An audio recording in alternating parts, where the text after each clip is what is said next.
what is creative writing? Aniti, a lot of times I get calls from people who want their kids to learn creative writing, but they feel that creative writing is learning how to write well, means handwriting or calligraphy. And that is absolutely not what creative writing is about. For me, creative writing is when you use your words to express your thoughts and feelings. You use words to express what you're thinking, what you're feeling in such a way that it is attractive. And when somebody reads it, they can actually see a picture in their mind. It paints a picture. Like the poem you just read about paper boats. You could see the journey of the paper boat. You could see what was happening. You could envision the fairies in it. So it's like that. When you're using words in such a way that it lights a spark in somebody else's soul. That's so well said, Sunita. Yeah. So, indeed. For example, like you just say the sun rises in the east and sets in the west. That's just a simple sentence, right? But you can make it this thing by saying the sun travels across the sky every day from east to west. Now what happens? The sun becomes a traveler, a human. What does he see? What does he feel? So just small things that help. Yeah.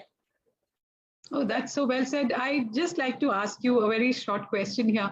You mentioned that kids, parents of kids approach you.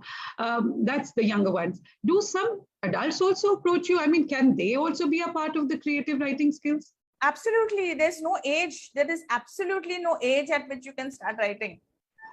You can write at any age whatsoever. In fact, I have a friend of mine who's an author. She's called the queen of romance in Indian literature, Sundari Venkatraman. She started writing at the age of 40. And by now she's 57. She has written over 57 books. I can put in a word here. The next question to you, Sunita, very simple one. Do you think creative writing is something that is inherent? Are we born writers? I mean, is it something that God has given us? Or do you think we can develop a skill for this particular talent?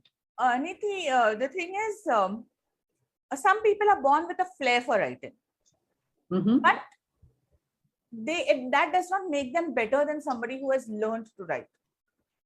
Because what is more important is developing that skill. What is more important is being consistent in writing. So somebody who writes well but doesn't bother about it, after some time actually loses their skill. But somebody who could just be, I just write, okay, right now, but I am learning how to write. I am writing every day. I discipline myself. That is what makes you a better creative writer than someone who's just born with a flair for writing. And now that we have spoken, Sunita, about the fact that this is a skill that can be developed, is there a recipe to it? Is there a formula, like I say, cough syrup ki jaise koi, do we find a bottle in the market, 2 spoons in the morning, 2 spoons in the evening, you're a writer? Or is there another is there a way that leads to it? No, there are a lot of things that you would need to do. Like there are tips that first thing is you need to find a guru. Okay, so you need to find a coach, or you need to find a accountability buddy. You need to find somebody whom you, when you're writing, because it's very easy to just write and say, "Nahi, aaj nahi likhungi main. Aaj mood nahi hai. I'm not really." You have so many other things to come in, and there's also that vulnerability of putting your words on paper.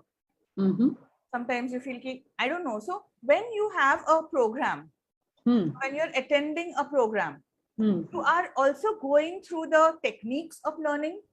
You are learning about, say, if you're doing poems, you're learning about meter, you're learning about rhymes, you're learning about free verse, you're learning how the different ways to put it in.